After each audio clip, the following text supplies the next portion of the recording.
Shay, nice to meet you. Nice to meet you. How are you doing? I'm good, chilling. Good. My first question for you was, how was the preparation for your character Barnes for the film Godzilla? Well, it took a real colonel to get us into shape, us G team. We had Colonel Hans Bush, who's a Green Beret, and he made sure that we had our formations down and we walked and spoke to each other, the way soldiers do. And it's important when you play somebody in the military to show that role the respect it deserves. The people who really risk their lives in the military, they take their job serious. So when you're playing one, you better take your job serious as well. 100%. Were you a fan of Godzilla growing up? Oh yeah, I've been a fan of Godzilla since I was 5-6 years old, watching the movies on Sci-Fi Network Saturday mornings, the Hanna-Barbera cartoon, the Matthew Broderick one, any Godzilla thing I could get my hands on.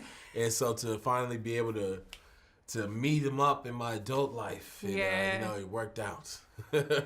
How far do you think this role has pushed you, as in playing the character of Barnes? Like, what was the process like compared to the other characters that you've played before?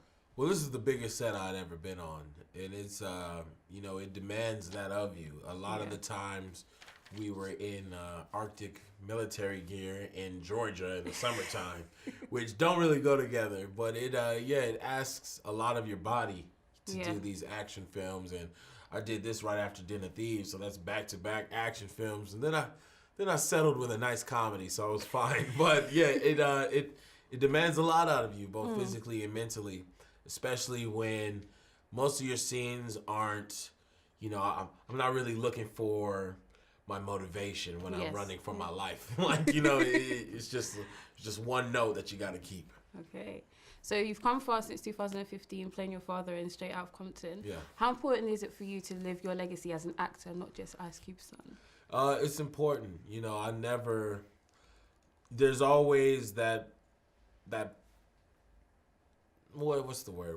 It's always that dialogue of, in your father's shadow and things like that. But when you're a junior, when you're a son of, not just a junior, but when you're a son living up to your father's legacy, it's not about that. You can't look at it as a mountain you got to get over. Your parents didn't work this hard for you to not appreciate all the work they've done, for you to not be a part of it. It's just about adding to it. Okay. And so once you look at it that way, you realize that it's about the family name and what you can do with that. And I really feel that Hollywood typecasts rappers. I feel that there's certain roles that they won't give my dad just because he's Ice Cube, and I think that's whack. Yeah. And so it's, there's a lot of awards on the table that I feel like I got to get those now. I got to make sure that I take our name to new heights in acting, and that's just about showing how serious I take my job in cinema, being a professional whenever the job calls for it, and, get cool roles. And I was lucky to get a cool one with King of the Monsters. Okay, so my final question for you is, if Barnes was to fight one of the monsters by himself, who do you think he would pick? Ooh. Rodan. Listen, Rodan is an issue. I feel like him and Barnes have something. I can't stand it. So yeah, I would definitely go at Rodan. Okay. Ghidorah is huge. Thank you, Shay. Thank you for having me.